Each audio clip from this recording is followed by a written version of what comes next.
صباح الخير، ازيكم؟ عاملين ايه؟ اخباركم ايه النهارده؟ ان شاء الله يا بنات حابه ان انا اعرفكم سبب غيابي. انا بقالي بالظبط من بعد العيد الكبير مش بنزل فيديوهات خالص. والسبب طبعا كل الناس القريبه مني بس هي اللي تعرف السبب، لكن الناس البعيده ما تعرفش سبب ان انا مش بنزل فيديوهات. لكن انا حابه ان انا اعرفكم، لاني النهارده قمت من النوم فتحت كده بالقدر فيديوهاتي وفتحت القناه، اتلاقيت مفيش اعلانات خالص، وده اشاره كده مش حلوه خالص بالنسبه للقناه وبالنسبه لمجهود 3 سنين ونص هيضيع على الارض. وطبعا القناه دي مش لعب ولا هزار، القناه دي شغل، وطبعا الرزق ليا في يوم من الايام منتظراه.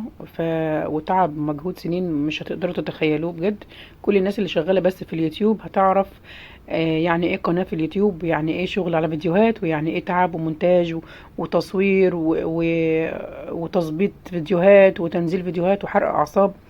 فزعلت جدا جدا لما تلاقيت ان الاعلان اترفع، وطبعا السبب خارج عن ارادتي خالص خالص، والحمد لله.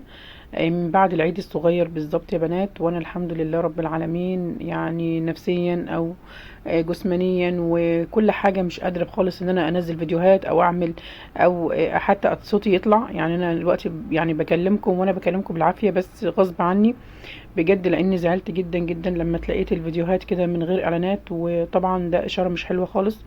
ابني الحمد لله يعني اصيب بالكانسر، وان شاء الله هو في العلاج، وباذن الله انا مطمنه ان ربنا باذن الله هيشفي لابني وهياخد بايده. لكن انا بمر بظروف صعبه وموقف صعب جدا، فحابه ان انتوا تقفوا جنبي وتقفوا معايا، وانا مش خجلانه ان انا اقول كده، لان بجد ده تعب ومجهود سنين. والحمد لله انا تعبت كتير في القناه، وكنت بقول كل حاجه بما يرضي الله وبكل ضمير. وكمان عارفه ان انتوا ناس طيبين جدا وهتقفوا ان شاء الله معايا وهتفهموا الموقف اللي انا فيه. عايزه اقول لكم ان انا كان ممكن ان انا من اول ما ابني تعب كان ممكن ان انا انزل فيديوهات واعرف الناس كلها ان هو تعبان. وكمان طبعا كنت هبقى يعني هيبقى في تعاطف كبير جدا جدا من كل المتابعين، لكن انا ما عملتش كده. ودايما بحاول ان انا اصدر لكم الطاقه بس الايجابيه، واصدر لكم الحاجه الكويسه بس. ما حبيتش ان انا اصدر طاقه سلبيه. طبعا عندي فيديوهات على تليفوني، لكن حرفيا انا مش قادره اتكلم، ما كنتش قادره ان انا اتكلم خالص او قادره ان انا اظبط فيديوهات. كنت طبعا مشغوله مع ابني وفي تعبه، والحمد لله رب العالمين، الحمد لله. وان شاء الله باذن الله ربنا هيشفي لي ابني، وباذن الله ربنا ما يجرب عليكم ابدا او تشوفوا تعب ابدا في حبايبكم او عزيز ليكم.